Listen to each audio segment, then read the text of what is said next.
What's going on, everybody? Welcome back to another episode of Sportswrap Sit Downs. I'm James Catato, joining you from the beautiful campus of William & Mary on the Zabel Stadium field. We are joined by a local 757 talent, All-American cornerback, senior for William & Mary. That would be Jalen Jones, a former Deep Creek star as well. So, Jalen, when I say senior to you, what's the first thing that goes into your mind? I feel old. I feel really old. But no, I've definitely spent a lot of time here. I've done my time, and now it's just time for me to give back. Yeah. What are the ways that you're doing that? So one of the ways I've been trying my best to do it, all the freshmen that are coming in, I try and give them as much experience that I've had. Freshman DBs, I try and teach them up as much as I possibly can. Just giving back, honestly. That's pretty much what it's been consistent of. When you think about this team, you spent 4 years now with this team, and you're going into your last season. Conference championships, like you've seen the ups and the downs. Last year wasn't the best year for William & Mary, right? How would you summarize your William & Mary career so far? It's a lot of high expectations we set for ourselves at the beginning of the year. It's just a matter of getting there and proving and earning all of those expectations. We set out everything. We established accomplishments that we want. 2022 season, when we got to the championship, we made the championship and we won the championship. We fulfilled a lot of those accomplishments, and then the past 2 years we haven't really gotten back to that. So it's literally just taking the proper preparation to get there again. That's pretty much what it's been. Mike London has seen a lot in terms of football, right? When you come in as a freshman, you spend all your time here, right? When you come in as a freshman, COVID time, right? Did you ever expect it to turn into what it is now, a first-team All-American honor? Not at all, actually. So when I first got here, like you mentioned, COVID was present. Didn't really know what to expect. And then first team meeting, I had introduced to Coach London, and he's screaming, and he's, being his energetic self. I never would have thought that, everything would have panned out the way it did. But, just earning the starting time to play, and just blossoming from there. Never in a million years would have thought I would have made it here, but I'm glad to say I made it. I'm gonna give you a stat. Last season you had 20 pass breakups. Not only did that lead all of FCS, it also led all of FBS, it led all of Division II, and it led all of Division III. You had the most pass breakups by any cornerback in the entirety of NCAA.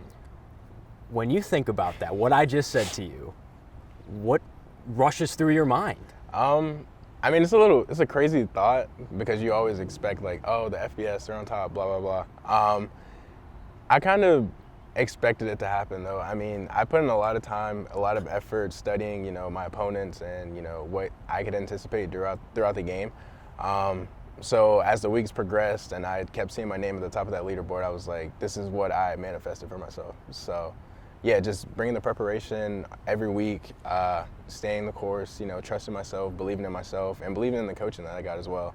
It was only a matter of time until I got to solidify that I'd be number one. A lot of guys, when you talk to them about stats, right, they'll say on the surface, I'm not looking at stats, right? I'm just the day by day. I'm trying to win the day. I'm trying to go 1-0.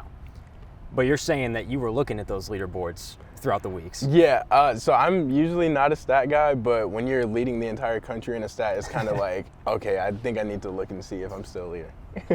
So now that you're off that season, how do you not let it get in the way of what you have to accomplish here in your last ride?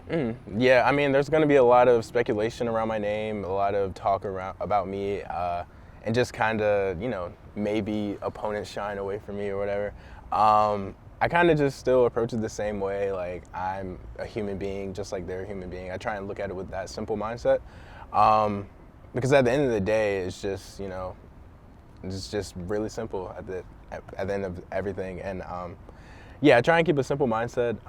Try not to look too much above or below someone or at someone. I keep pretty level head, pretty simple. In preparation for this interview, I did a lot of deep diving on YouTube, and not only did I go into our archives at Wavy and I saw a couple of clips, you were terrorizing Cox on defense when you were at Deep Creek, right? But I saw a couple of draft tapes of people who were kind of breaking your stuff down in anticipation for when this season is over and you get ready for the NFL draft. Have you seen any of that? And if you see, draft breakdowns with the name Jalen Jones on it, like, what is that like? I haven't fully looked into anything. I would hear, everything of what my family and like people close to me are looking at. But I try my best not to get too caught up in everything just because I'm still here at the end of the day. I want to have another season like I had last, just probably even better. But yeah, I just want to focus on where I'm at, where my feet are planted at. But all the NFL stuff will come, I know, eventually. But I'm just looking forward to this next season here. You had 2 picks last year, right? Yes, I did. So, 2 picks, 20 pass breakups. Like, where do you go, like, in terms of your development as a corner? Do you want more interceptions? Do you want more pass breakups? How do you want to kind of balance your last season? Definitely want more of everything. That's for sure. Greedy, man. Yeah, gotta be greedy, gotta be. But I will say one thing that I want is to break that 50-plus tackle mark. Okay. I think that's something I need to work on, or just personally I feel like I should work on. And the pass breakups and interceptions, they're going to come.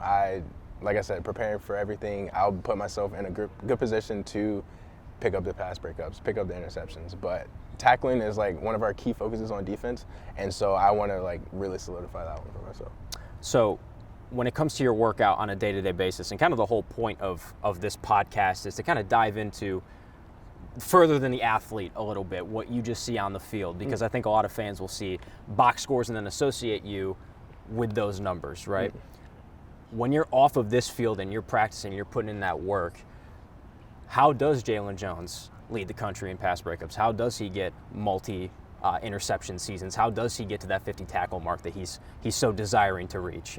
Yeah, I think it comes from a lot of comfortability. So kind of the mindset that I take into the game, I take throughout the week. Like if you were to come watch me at practice, you would expect me to be like laser focused, like laser sharp. And I'll get there when, we're actively practicing, but most of the time I'm like dancing. Like I'll do whatever just to keep myself happy, keep myself, just going. I don't need to be super serious all the time. Okay. Yeah, it's definitely benefited me a lot. Because I remember a couple of times I would get too serious and then I start getting antsy and then I just can't really get back into my actual train of thought. But just being able to be loose and just be myself, it's definitely benefited a lot. So like pre-game, I'll dance around and before we come out, I have to watch TikTok before I come out so I can laugh before I come out. But yeah, just being in a good state of mind before everything, it definitely helps a lot. So you seem like a very lighthearted individual then. For sure, yeah. So then I gotta ask, when you're dancing at practice, who you dancing to? Whatever's blasting on the speaker. What are you blasting on the speaker? Oh, what am I gonna blast? That's a great question. Okay, so recently, I went to a Big Time Rush concert. Okay, not what I expected, but let's dive down, man. Yeah, All right. I went to a Big Time Rush concert recently with my sister, and I had the time of my life. So they kind of been on repeat for like the past 3 weeks now. Okay. How old are you, by the way? I'm 22. 22? Okay, word. I'm 26, so we kind of grew up in that similar vein, right? Okay, so Big Time Rush, we're bumping the Make It Count, Play It Straight. Okay, so Big Time Rush is on the aux, and then when it comes to TikTok, what's like your release? What are you scrolling? Is it like cooking videos? Is it like memes? Like what are we looking at here? Honestly, it's a lot of memes, but just about a lot of everything. I think I've ventured into the WWE side of TikTok actually. Okay. I'm a big WWE fan, and I'll post some videos to that. But it's a bunch of everything. Just something to make me laugh before I go out. As long as I'm laughing in a good mood, I'm fine. You'll get the best out of me. So who's your favorite wrestler of all time? All time, Kurt Angle. Kurt Angle? That's a great choice. That's easy. Why? I don't know. It was like when I was younger, I would play the SmackDown vs. Raw video games. Okay. And I kind of just gravitated towards them then. My brother was more of a John Cena, Randy Orton guy. Okay. And for some reason, Kurt Angle just stuck out to me. And I've always ran with him since then. But fun fact though, if I had to pick another wrestler as my favorite, it's kind of my mom's favorite as well, Stone Cold Steve Austin. I actually get my middle name from Stone Cold Steve Austin. So what's your middle name? Austin. Okay, so that makes a lot of sense. So you've been a wrestling fan for a long time then, since you were a kid. For sure. And you said you make TikToks on wrestling too? Honestly, whatever, but the wrestling ones seem to do the best. What do you mean by best? Like, they usually get the best viewership. I'm saying, like, what are you pulling in terms of views though? I think my one of my more recent ones just got 150,000 views, I think. Nonchalant, man. That's pretty nonchalant Something right there. like it, something like it. So, first team All-American, viral on TikTok, right? What else? A big time rush, avid listener. Experience the difference small classes make at Camp Community College. Fall registration is happening now. Classes start August 21st. Believe in your future. Invest in you. Grow with PDC. Visit pdc.edu/growmyfuture.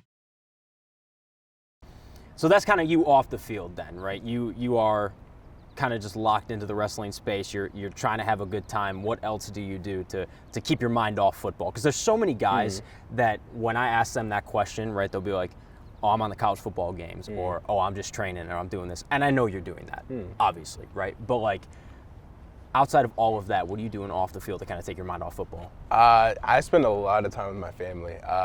Like, I come from a family of 8 siblings, so I spend a lot of time with them. We range from the ages of 31 to 16. Okay. So there's a lot of different characters in there. I think I talked to my sister probably. I think I talked to my sister more than I talked to anyone. Yeah, I like to spend a lot of time with them. I have my really close friends that I always go back and see. Yeah, I kind of classify them as my family as well. So just spending a bunch of time with them that I don't really get to spend with them because I'm always, football obligations. Yeah, try my best to just hang out with them as much as I can. If an opponent were to watch this, do you think they'd be surprised based on how you play on the field of how light and happy you are off of it? I would definitely say so. I'm two completely different people when I'm on the field and off the field. I'm more of the aggressive type. You'll hear me screaming, whatever, occasional dancing. Yeah. But when I'm off the field, I try my best to be as civil as I can. Just about. When did that separation hit for you? Was it at Deep Creek? Was it before high school ball? Was it when you got to William & Mary after your redshirt year? Like, what did that kind of look like? I would say it first started in middle school.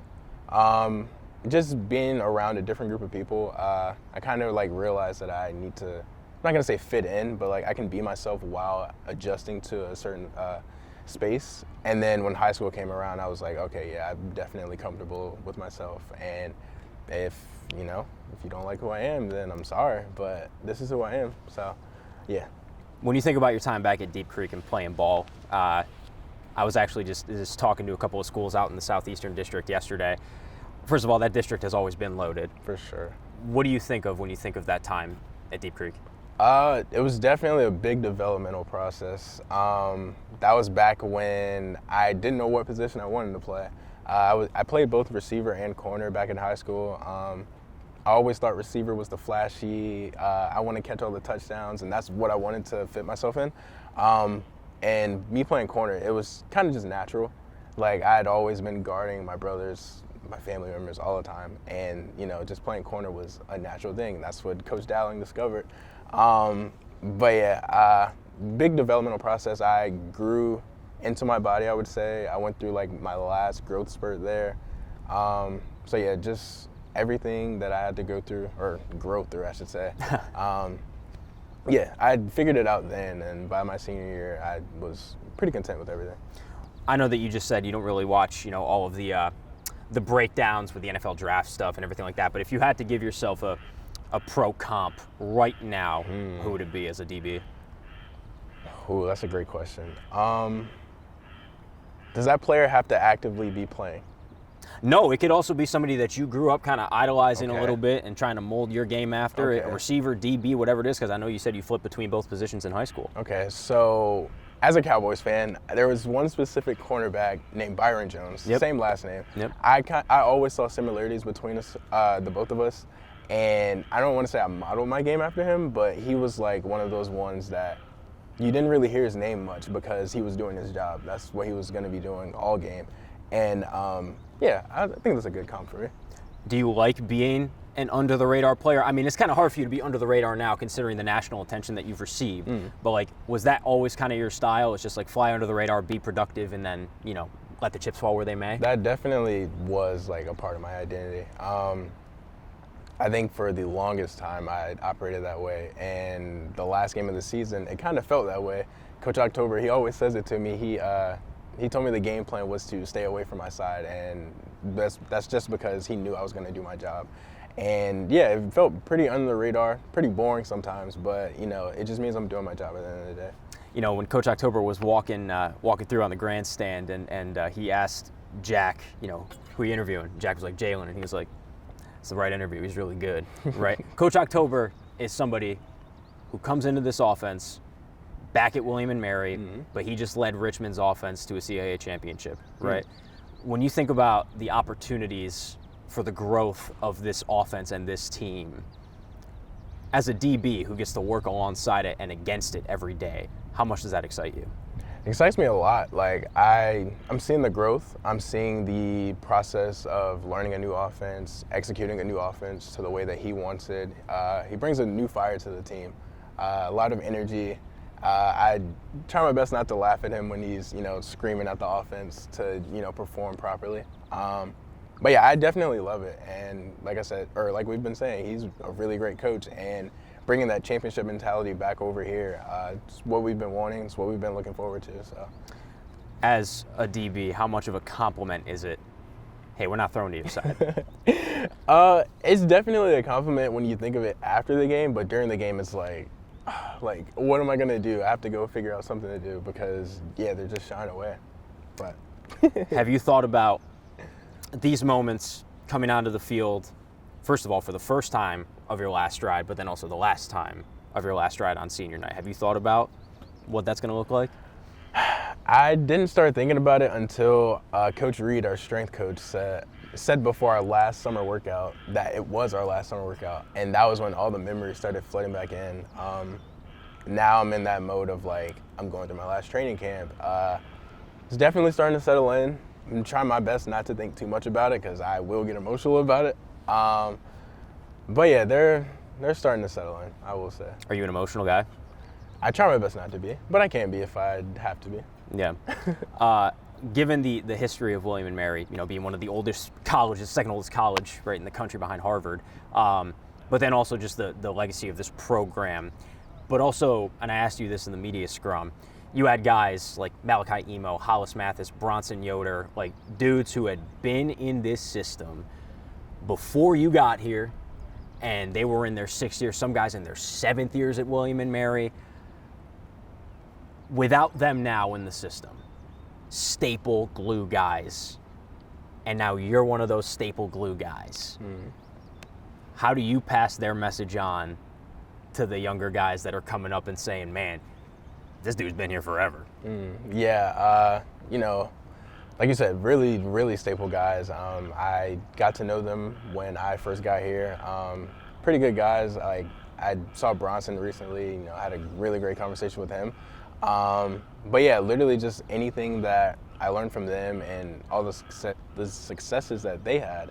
I try my best to display that on the field, obviously, and you know, just being able to build up the, you know, the knowledge and just, like I said, share experiences with everyone to let them know that, oh yeah, like this is what we've always been doing, and there's no reason for us to stop now. And then yeah, just being able to replace or fill the shoes, I should say, that they left. It's gonna take a lot. They were really, really well-known household names. Yeah, like I'm gonna try my best to do what they did, whether that was in the field or on the field, in the community. Try my best to do, just like I said, just about everything that they did, and just give back as much as I can. I'm sure after your All-American season, this past season, teams were interested. I'm sure, you know. I know you're a local product, but why'd you stay? There's a lot of reasons, but I will say the biggest two, just the brotherhood in the locker room. You know, I feel like I've earned a lot of trust from them, you know, just conversating with them. And then, you know, at the end of the spring season, they actually voted me captain. So that meant a lot to me. I knew that they cared about me the same way I cared about them. There's no other place I would really want to be. Wouldn't want to go learn other people. Like, I'm sure there are great people out there, but there's no one better. There's no locker room better than the one I'm already in. And the relationship I built with Coach Dowling over these years, it's definitely been a huge contributor as to why I stayed. You know, he was the only one that took a chance on me coming out of high school, which meant a lot to me. That's why I ended up, you know, stirring my way back here. the relationship I built with him, his family, the entire coaching staff, like, it meant the world to me, and it still means the world to me, and I just couldn't see myself anywhere else. One last ride, but it's also William & Mary's last ride in the CAA before they go to the Patriot. Mm-hmm. Now, I know that you're not going to be here when they go to the Patriot. You'll probably be in the NFL at that point, but how much would it, of course, fingers crossed, right? On this last ride in the CAA for William & Mary, how much would it mean to bring a conference championship on the last ride for this group? It would definitely mean the world. That's all that's all I've been preached or taught about, just CAA championship. We have to get it. But to leave the conference with one of them, like similar to what Richmond did last year, it would definitely sit well with us and bring a lot of momentum into the Patriot League. I'm excited for it. I'm excited to see what we're going to do. And when we get the championship, we are going to take that momentum into the Patriot League. I got some quick hitters before we get you out of here. So first things first, we already talked about the music. We talked about Big Time Rush. We talked about, right, all that stuff. You got to go bar for bar, right, or else something, right? Okay. Like, let's say, hypothetical, right? You got to go bar for bar on one song. What is it? I was just thinking this question too. Do I just go a Big Time Rush song to play it safe? Yeah, I'm gonna play it safe. Any Kind of Guy by Big Time Rush. That's a banger of a song. That's one of my favorite ones. Yeah. But if I had to pick another one, Human Nature by Michael Jackson. That's my favorite song. Favorite song of all time. Nice. So, yeah, I'd go with that one. Pre-game snack of choice. An Uncrustable, peanut butter and jelly. Fire. Pre-game superstition, if you have any. That's TikTok. It has to be TikTok. That's TikTok, and I always write a message on my hand before I go out. Those are the two things I have to do before I head out. Is it always the same message, or is it a different message every game? It was the same message last year, just a reminder to tell myself to have fun. Because, gotta let loose, gotta have fun. It'll change according, whenever I need to change it, yeah. So, do you know what it's going to be this season? No, I'm sticking to have fun. It worked last year, I gotta keep it going. Okay. How proud are you to be on this field? I'm extremely proud. Like we've already been saying, the history of this program, just being able to continue it on in the best way I can. A lot of the alumni, they'll tell me, like, I'm doing a great job. Just keep going, keep everything that I have, keep all the momentum that I have going. It means the world to know that it's being noticed. I'm just gonna keep at it, try my best to do it. Two more. Considering that William & Mary is probably one of the best FCS schools in the country at pumping out NFL talent, I mean, it's pretty remarkable. I know Charles got drafted the year before that. Nate didn't get drafted, but he still got picked up. Colby the year before that, right? So I know it's a lot of big guys in the trenches, but like, to potentially join that group and to potentially be a part of that legacy that's not just from the time that you were here, it's going to be 10, 15 years from now, they point and they say, Jalen Jones set an example. Jalen Jones set an example of what we want our corners and our DBs to look like. What do you think of when you think about that? I guess I haven't really given that much of a thought. But yeah, I mean, if I can serve as like the blueprint for everything, I mean, that would mean a lot. Being able to model, or like being that model athlete that, most people look up to. It's kind of how I look at it, looking back on high school athletes now. Like, a lot of them have aspirations to make it to the next level. And I just want them to know, like, people like us, from the same area, we can also, do what everyone else on TV is doing. And then, just translating it from college to the NFL. Like I said, just being that model athlete or model student athlete to, set the example, be the example that, oh yeah, we're all gonna do this. Like, I kind of look at it the same way of DeAndre Houston Carson and BW Webb from here. Like, I look at them like, oh yeah, I can do this too. They did it. And then, obviously my teammates, they did it. Why not me? I can do the same thing. As a junior, senior in high school at Deep Creek, flipping back and forth, not knowing if you wanted the glamour of catching touchdowns as a wide receiver or being a corner. What do you think that version of Jalen Jones would say if he saw this one right now? You are exactly what I was wanting to be in the future. Whether it was playing receiver or corner, this is the exact position I wanted myself to be in. Yeah, I crafted the exact path. Well, maybe not the exact path, but I crafted a nice path for myself to get to where I am today. And yeah, I don't think younger me wouldn't, like, I don't think I know how proud I would be of myself. What would you say to that 17, 18-year-old Jalen? You'll figure it out. Just keep at it, keep going. You're definitely going to find your path. You're going to be led down the right path eventually. It may seem a little cloudy, a little confusing right now, but you're going to find your way. Last one. Is there any one thing that, whether it was a challenge, an obstacle, a hardship, that you had to overcome to get to where you are today? And how did it make you the person that you are sitting right here talking to me? That's a good one.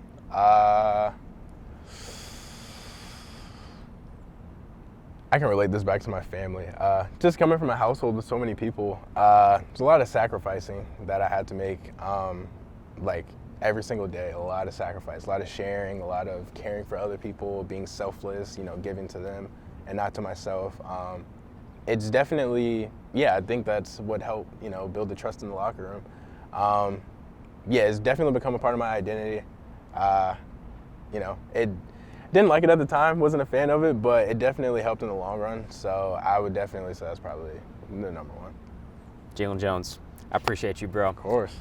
All-American, first-team All-American cornerback for William & Mary, Jalen Jones. We're going to be tracking him throughout his last ride with the Tribe all season long. But for now, from Zabel Stadium, I'm James Cantata with Sportswrap Sit-Downs. We will catch you on the next one. See you soon.